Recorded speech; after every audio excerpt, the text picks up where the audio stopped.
Wonderful.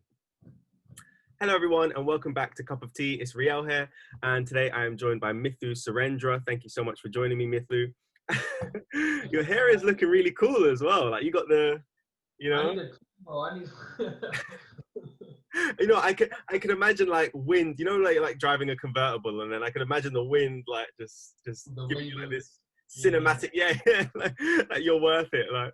Yeah. Well, guys, Mithu has joined me today, and we've been speaking. And Mithu is a confidence coach, but you don't want to hear it from me. I'm going to pass it over to Mithu for a second, and he's going to just introduce himself. He's actually been on the channel before. Now, if you're if you're a fervent believer and supporter of Cup of Tea, you'll know he's been on the channel before. And we talked a little bit about anxiety, didn't we? I had some people from Instagram send in questions regarding anxiety, and I posed them to you, and you was giving some lovely answers. So thank you for coming on before. That was great. But yeah, just in case people missed that, do you want to just introduce yourself a little bit, talk a bit about what you do? Yeah, sure. So I've been coaching for 2 years next month, right? Before that, I was in real estate, and I got to the point. I'll tell you, like I was driving on the motorway, right? Really nice car. I loved it, and I was making a little bit of money. Like at least like it was. I'm supposed to be happy, right? Doing my own thing, living out. I was supposed to be happy. And I remember anytime I'd be alone, I'd just start crying. I'd just start feeling sad for some reason. Just suddenly get depressed. And there was one moment where I remember driving along the motorway, the sadness hits me again.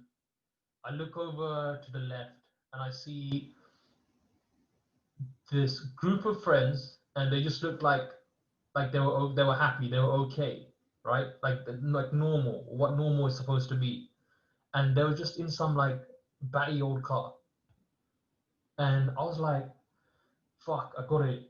That I don't know why that image always sticks, with me. And then, um, in October 2018, 2 years ago, I decided, all right, this isn't for me. I'm just doing this for the flex, for money, for my ego to look cool. And then that's when I was like, fuck this, like I want to do something I'm passionate about. And I started doing transformational coaching. And fast forward 2 years, worked with a few different people. We worked together. We did the acting stuff together, the emotional coaching. That was really fun. Now I niched down even more to people who I focus mainly on guys who are disabled. Like that's my brand new thing. And I'm in the process of launching that with a marketer. But I help people with their confidence, people who not necessarily completely happy with their looks, and we work on overcoming that hurdle and loving your looks. So define exactly for anyone watching, what exactly is a transformational coach? Because I think a lot of people will hear it, here and there, but I think the definition can be quite vague sometimes. How would you define it in context of what you actually are and what you offer? Sure. So it's all to do with there's a few different ways I can explain it, right? But the most simple way to look at it, like the most easiest, most basic way is I'll link you with a diagram you could pop up on the screen. But essentially, there's something called levels of energy, or as my coach calls it, levels of transformation. Um, like there's a scale, and there's a scale of emotions, right? So at the bottom we have shame. Then we have something like guilt, and then apathy, and then grief, fear, and then like you know desire. I'm scrambling the orders here. I can't remember off the top of my head. I think that desire, pride, courage, then acceptance, and then we go into the higher levels where it's like acceptance, peace, no, joy, love, peace, enlightenment, stuff like that, right? And it's basically a scale of emotions, and childhood trauma, and social trauma, social conditioning keeps us at these lower levels. So when we have things like anxiety, that's fear. So we're at this like level of fear. You know, when we feel depressed, we're at grief, which is like one level lower than fear. So what I decided or what I found to be helpful, rather than being like, oh, I'm depressed, I suffer with depression, rather than saying that, I realized, oh, I'm at this level on the scale, and there's a process for people who are in grief to go to this level. There's a process of people who are in fear to go to the higher level. It's like next level, next level. Don't jump too high. Just go one level higher, and that is transformation. One level to the next, to the next, to the next, to the next, to the next. Well, you know what's interesting? That's a great explanation, actually, and I think the way you've broken it down is really clear cut and concise. You know, and I think especially with a lot of people dealing with anxiety and depression, Mhm. you know, I've had a huge run-in with anxiety, and you know, it's still, you know, it's one of those things that, you know, it's not easy to get rid of. It's more about managing it. People that deal with confidence issues. Actually, I was speaking to a mental health advocate actually not too long ago, and he mentioned that, you know, for example, people that suffer with depression, because he mentioned that he was going through depression for a long period in his life, and then Yeah. he came out the other end, which is fantastic. But he actually made a comment, and he said he always believes that no matter how bad those depressive feelings are, you know, someone can always come out the other side, regardless of how they feel at that specific moment. Do you believe that? You know, do you agree with that concept, in the sense of, you know, transferring it over to like someone that has issues with their looks, their confidence? Do you think there's always a way back from it? You know, do you think that, you know, because sometimes people think I've fallen too deep into this hole, and they feel like there's no way out of it. Do you think that you can always get to that point to come out of it? I think you have to, for like reality says, like you have to. This is my experience. This is what a lot of other people who experienced it and made a transformation have also said, is like we will only be motivated enough to change when we've fallen so far down that hole, and Oh it's my. so fucking painful and unbearable that we have no choice but to be like, okay, I have to solve it. It's so painful. I can't. I can't live. I literally can't live without this problem going away. Because I see so many people where I know they're insecure. I can tell. Like I've been doing this for a while. You know, I'm not like some world famous Tony Robbins or some shit. But like I've done enough work to like know when someone is confident about their looks and know when someone isn't. Just by like looking. Like and when people are managing, it's you can get by with managing. You can just, yeah, cool, yeah, okay. But when it's so unbearable that everything is bad and life is so miserable, you have to do something. And I'm smiling because I'm like, oh, thank fuck, my life was so bad. Trust me, we've all been through it, bro. We've all been through it. Trust me. There was a time in my life where honestly I was, you know, riddled by panic symptoms and feelings of, oh, I'm not good enough. And you know, these weren't only psychological, you know, these were physical symptoms as well. You know, literally feel the physical symptom of anxiety is horrible, you know. And you know, and now that you've said it, and it is one of those cases where you look back and you're like, oh my gosh, what was I going through? And you just feel so sorry for yourself. You're like, oh, I had no idea how bad things were gonna get, you know, poor me. um but yeah, no, absolutely. Well, you know, why do you think, though, I think it's an interesting question, why do you think that in society, in the society that we live in now, why do you think there is such a importance surrounding looks? um, so Why do you think people hold it to such a high value? You know? I think unconsciously there's certain things that we've learned that automatically means someone is more suitable for um, being a mate Mm-hmm. and reproducing with, right? So certain things that means because think about it, looks is subjective, Yeah, but yeah, exactly. generally, right? Generally, there is you can't. like it's just what do we find beautiful, and as human beings we find, okay, as men, as straight men who are into straight women, we generally find big butts attractive and like a certain like waist shape, right? You can say, oh, that's because pretty sure this is proven, but I'm not like a scientist on this, but I'm pretty sure it's because it means women can birth babies better. There's just certain things that we're wired to find more attractive for both sexes, both genders, um, and I just think that's a huge thing. Another thing is uh, potentially who's in control. For example, if someone is of a higher social status, generally we decide first, oh, we like them, then we start rationalizing why do we like them. So, oh, we like them just Very because. good point. Very, very, very good point. If Absolutely. you say a joke that isn't even funny, but ha, everyone would laugh. Why? Because it's like that person is in a high, right? Yeah, Um, hold them in such a high value because of their looks. It's almost like whatever they do is just made out of gold. It's like, oh, that was so funny, and the joke was terrible. I 100% agree with that.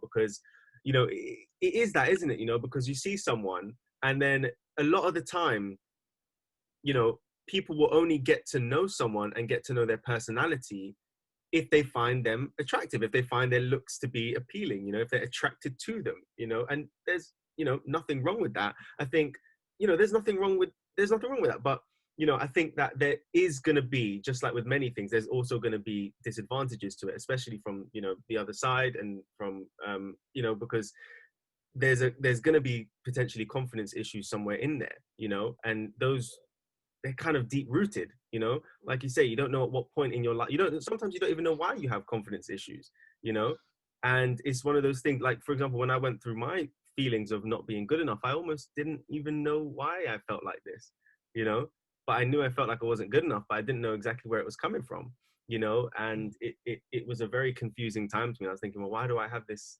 anxiety? But one thing we don't realize is that so many things, so much information that we take in on a daily basis is just rooted in the subconscious, isn't it?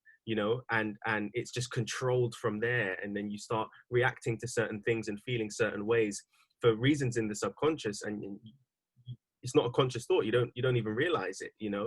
um so, all right, let me ask you this then, Mithu. Let's say someone does have confidence issues with their looks, or for example, if they have some sort of disability, and they come to you and say, this is really affecting my confidence. I've got, it's given me social anxiety, and I struggle to go out and mingle with people. Or, for example, a guy comes up to you and says, I can't meet a girl, or vice versa, because of a disability I have, or because of I'm not confident about my looks. What would be your initial reaction to that, and what would be the process you would go through with them to look to help them with that?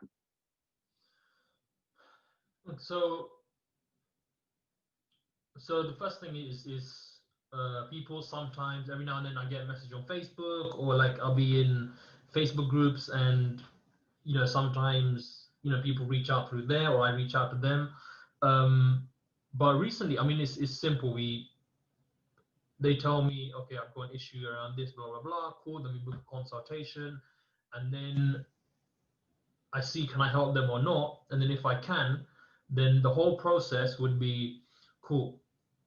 See where they're at, and I don't overload. I'm like, all right, cool. How much can I give? How much can I tell? How much of this world can I show you? I don't want to open Pandora's box and overwhelm them. Rather, like, okay, do you know where it comes from? Do you know the last time you felt this way? Maybe they do, maybe they don't. Maybe they're like, oh, I'm just anxious. Like I remember doing these like few sessions, like 2 sessions with someone, and she didn't have enough awareness to go deeper. So we just worked on the surface level, and like, okay, let's focus on the sensations and notice how your mind is like, and you're just like talking, but you're not like present and calm. Like, do you feel that anxiety? And she's like, oh yeah, people always say that, yeah. And then like just working. That's like a very basic level, but we can obviously go deeper and be like, oh, okay, this thing happened to me when I was 4 years old, I remember being shamed for this, and you know what? It's still affecting me. Like that, that's one way. Um, but yeah, like everyone, like ideally, we want to get to the root cause. It doesn't have to be. We don't have to know where most of our, childhood events or childhood traumas, you can say, we don't have to remember it. Mm.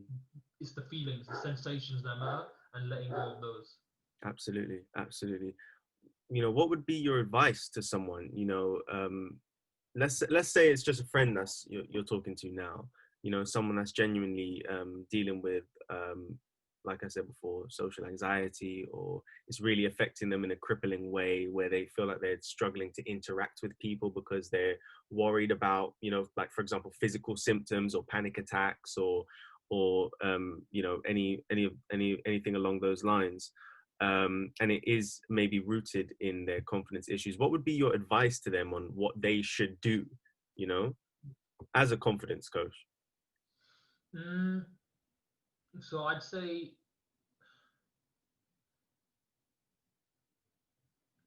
Like for example, yeah, if you weren't going to work with them and the friend just came up to you, I've done this before, I've come up to you for advice. So what do you think I can do here, because I know how fantastic you are and you're really good at, I think what you're really amazing at is singling out certain things, and me and you have gone quite deep with this, but you're really good at singling out certain things, and identifying the certain emotions and feelings that someone is experiencing, and then being able to tackle it from then on. You've got this like radar, like, oh, I know what that is, or I know where that came from. It's really amazing actually, and just very admirable. And I think that anyone that knows you is or works with you, it's an absolute pleasure.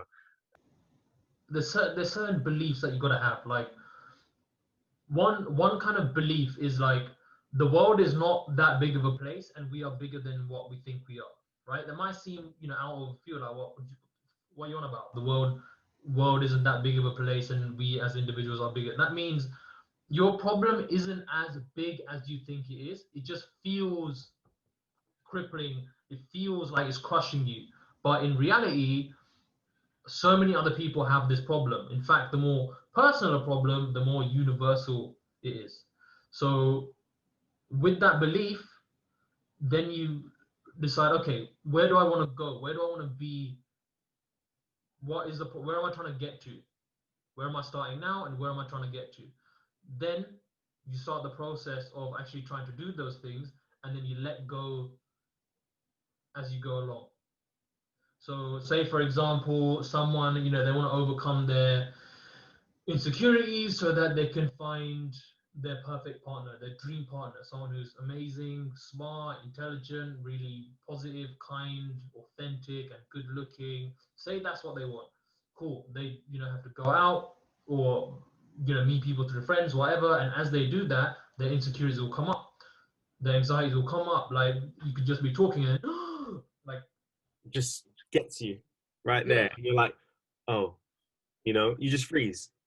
yeah, exactly. And then that is the perfect point to let go. Like I've, I remember with Ali, who's one of our friends for the Yeah. viewers, being in a club in Oslo in Norway, Oh, geez. and me, him, and another one of our friends, we went out and had a really great time in Oslo, and we went to a club, and boy, were all three of us were so triggered, like at Oh, different points, and we would just release. We would just like literally like, okay, like there's this breathing technique that I teach. It's literally 6 breaths in, hold it for 3, 6 counts, exhale, hold it for 3, breathe normally, and you do this 10 times, and it works wonders. Like it's amazing, and it's the best thing. Um, there's something called it's like an acronym, ATRR, right? Action, trigger, release, repeat. Action, trigger, release, repeat. action, trigger, release, repeat. That's it. Mhm. And you do that over and over and over and over and over again, literally again and again and again. You just keep on doing it. And eventually slowly, you'll creep up on you, and you slowly get better and better. You become more confident. You tackle, you release layers, and you cut through layers and layers of your subconscious mind, and you become the real authentic version of you.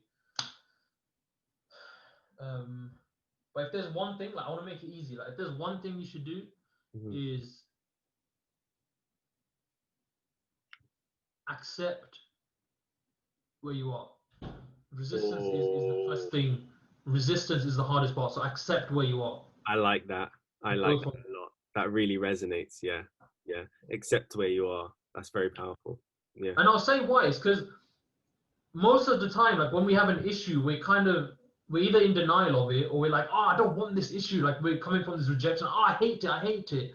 And the more we reject it, the more we resist it, the more we try and push it away, the bigger that monster seems. When if we're just like, ah, you know what, it's cool, I accept it, and like kind of hug the imaginary monster, Yeah. then it's like, okay, it's with us now. We're allowing it, and it kind of Yeah. just subsides, and it's easier to deal with, and it's okay. No matter how bad and how messed up the thing is, like I've had clients telling me the craziest stuff about the thoughts going on in their mind, the craziest stuff that they're so ashamed about, and even accepting the most insane, like weird stuff, or what we label as weird stuff, which more people think about and have and feel than we know. The you know the more we transform. Mm. Wow. That was deep, man. That took me. Wow. Absolutely, man. And I think it's really about normalizing asking for help as well. I think so many people, because I think, there's a slight stigma around, well, if, for example, if you go to a confidence coach to help you out with your looks, that's almost making some sort of statement about yourself. Like I think it's accepting that you're not happy about the way you look is very difficult, is what I'm trying to say, and sometimes reaching out for help is basically you saying, oh, I do need help. And that's quite hard to take, like even with me, going to therapy, for example, which I done for 6 or 7 or 8 weeks or something like that, for me to reach out and actually say, look, I need help. For me, that was actually quite difficult, because it was like, that's me saying, I have, there's things that I'm struggling with, and to come to that realization, because so much of my anxiety, I sort of pushed away and was like, no, I don't want to deal with that, Yeah. and me saying, okay, now I think I actually want someone to talk to, even though it's a very good thing to do that. It was me saying there's something not right with you.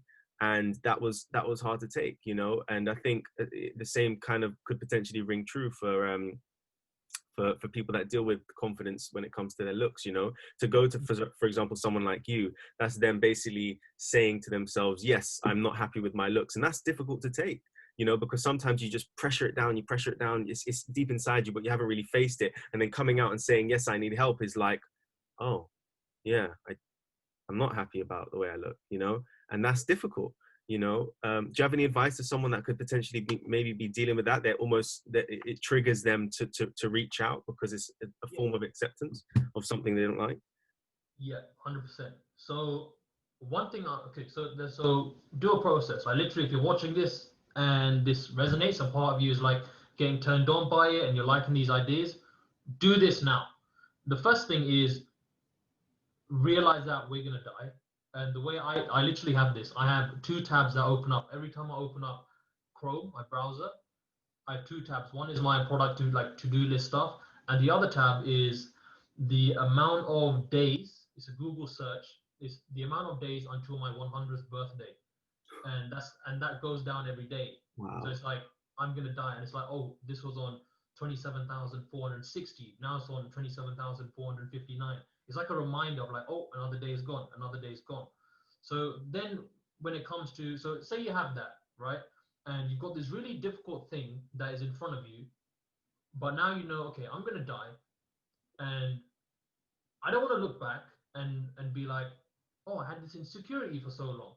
You just have to realize that, okay, do I want to live another year like this? Do I want to live another 2 years like this? That's a And really then good point, yeah. it is, and then when you have that moment, when you have that moment of clarity, that opening, imagine like the skies, the heavens open up, and there's like a fucking light shining, because that's what it is. It's like this one moment of clarity, We just all and you start just, levitating, yeah, and you're like levitating to a higher place, and this one moment of clarity to make a decision that will make sure that you succeed. And like literally, and this moment will last like 5 minutes, 10 minutes, 15 minutes, 20 minutes.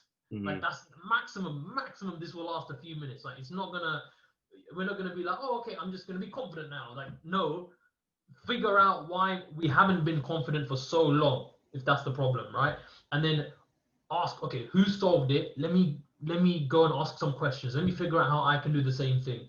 That's essentially I had to do the same thing, and don't make the mistake I make, which is being too stubborn to get help, be feeling too like the same problem you said is like feeling like I would think too highly of myself to get help. I waited so long. I would think, I would be too ashamed to admit that I need help. Yeah. Like Yeah. That's it. feel that Yeah. way, Tough. accept it, and do something. Like get outside forces and make them responsible as well whilst you do it. No one's gonna do this alone.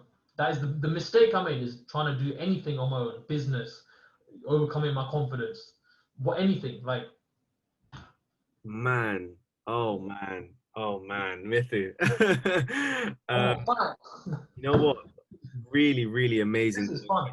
Yeah, it's really fun, isn't it? I mean, it's good to get it out there and really just, really, I love to do these kind of videos because they genuinely do help people. I think that is so important to you know, show that everything is not always glitter and roses. Things are difficult. People deal with mental struggles. People deal with physical struggles. It happens. And there's no, you know, you don't have to get to a certain age to have a crisis.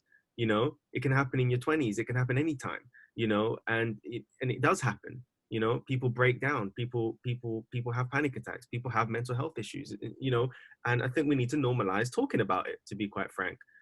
So many people have some things that they're dealing with mentally or physically, and they feel there's a bit of a stigma around not talking about it, because just like you said, you feel ashamed to admit that something is going wrong with you, or ashamed to admit that you're in your 20s or your 30s and you've got such a bad mental state, because of the whole, in your 50s you have a midlife crisis. No, it can happen anytime, and I think it's important to raise awareness to that. And I think what you're doing is absolutely incredible. So, Mithu, thank you so much for joining me. But tell people a little bit about how they can get in contact with you and what the process will be. For example, if they want to get in contact with you, if someone is having issues with their confidence and they're looking to, they've watched this video and maybe they want to work with you. They'd love you to coach them. So essentially, the people I like working with are the people who they're very, very inspired to do something, right? So if you feel like you're that kind of person, and you feel like this has spoken to you, then what I'll do is I'll send you a link, Rial, and that's like an application form, where I'll ask you a few questions, and you just to get a better sense of who you are, and then I can reach out to you if there's resonance, and then we can do a free call, and if we click, we can work together. And I don't know, man. I just love this shit. And there's one more thing I wanted to give you guys, Yeah. is acceptance statements. So you asked, if I do feel ashamed of reaching out to someone for help, then literally what you can do it. Like, force yourself to kind of do it in that moment. Be like, okay, 30 seconds, 1 minute, I'm just gonna type an email, I'm gonna make a call, I'm gonna do, like, try and force yourself to do it. If you can't, literally get a piece of paper or your journal and just write, I accept, I feel ashamed, I accept, I don't want to do this, I accept, and start accepting it. And then when you accept it, the sensations go away. But most important thing is get help with someone who you resonate with. Thank you so much for joining me, and we're going to end on this because I want to play a little game with you quickly.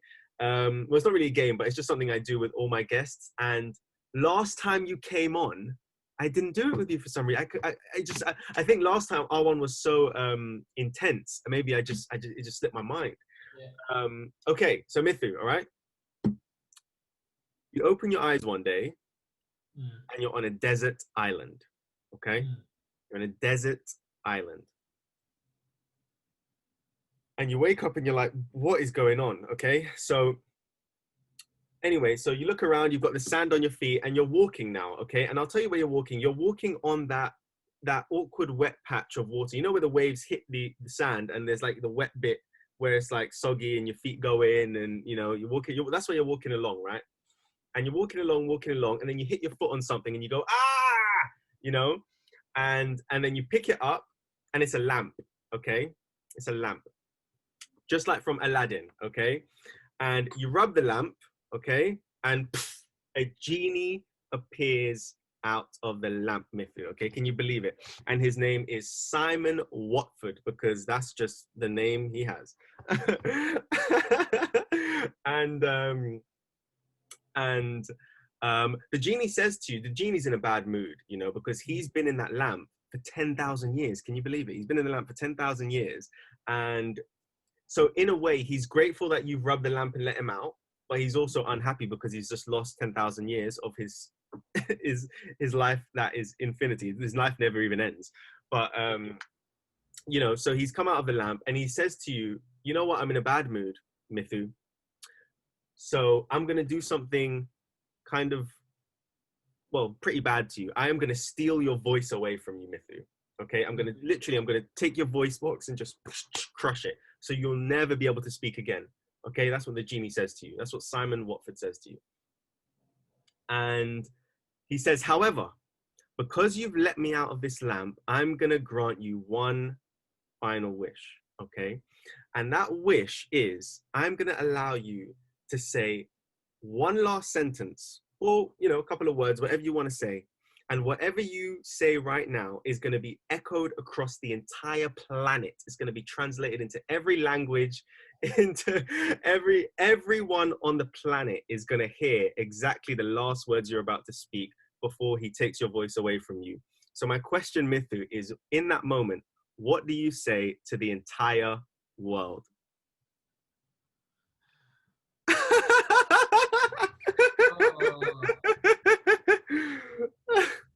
You feel that one? I feel it. I feel it. Ooh. That's a tough one. That's a tough one. I'm thinking of two things. Yeah. Oh, you only got one statement though. I know. I'm thinking Voice which won't one. be there for the second one. All right. Okay. What do you say to the entire world, Mithu? Let me find the exact. Okay. Because this is something that is true to my life and things I would say to other people in a similar position. And it's You look like you're struggling there, mate. I'm just like, there's one thing I can say. I'm like, fuck it, like, you know what I mean? Like one thing, it has to be the best. Do you know what I mean? Like, fuck. Yeah, it has to be, yeah. It's this, right? There's no need to be perfect to inspire others.